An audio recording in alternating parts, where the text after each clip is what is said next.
You might not want a sidebar on all your pages, or you might want 2 or even 3 sidebars on every page.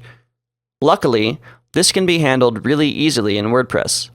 The HTML equivalent of what you would do when you use a sidebar.php is copying and pasting the same div on every page you're working on.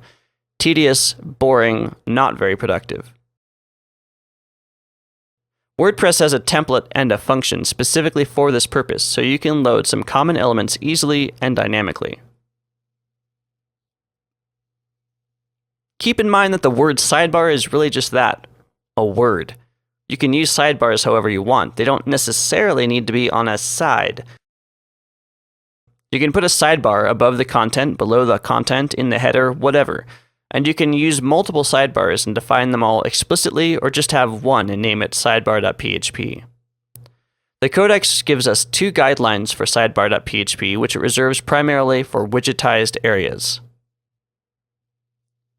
The theme should be widgetized as fully as possible. Any area in the layout that works like a widget, tag cloud, blog roll, list of categories, or could accept widgets, sidebar, should allow widgets.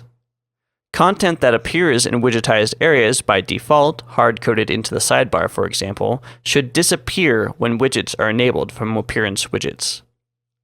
So we need to make our theme robust and give the user the option to add as many widgets as they may want or need within reason. If there is some place in the layout or the design of the theme where it seems to make sense to put content that could be a widget, there should be a widgetized area there, and that should probably be a sidebar. And while it's possible to hard-code content into widgetized areas like sidebars, this hard-coded content should go away if I'm telling WordPress what widgets I actually want in those areas. Let's take a look at what the sidebar in Museum Core looks like.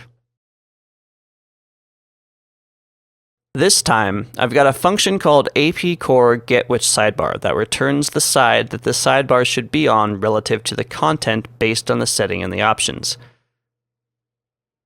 Then I start a sidebar class and put a dynamic sidebar inside it. You remember those from the footer when we added widgetized areas to the footer. If I wanted to hard-code something in the sidebar that would go away when the user added something to the sidebar, it would go inside the if no dynamic sidebar check. There really isn't much to the sidebar.php template. There doesn't need to be. All we're doing is asking for some options that were set by the user, then calling the sidebar named originally sidebar.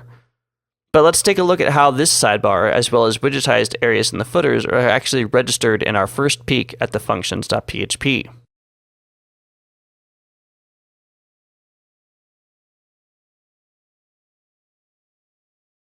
Each of these register sidebar functions corresponds to a widgetized area.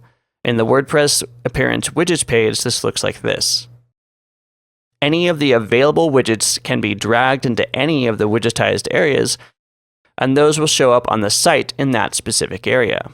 The name that's defined in the functions.php for the widgetized area is how we're calling those specific widgetized areas in the sidebar.php and footer.php. So the sidebar is named and called using dynamic sidebar, and the center footer box is named center footer box and called using dynamic sidebar center footer box. Alternately, I could give each of these IDs and call them by those IDs. Sidebars are called with the getSidebar function, but I can call a specific sidebar by naming the file sidebar-someslug.php and calling getSidebar-someslug.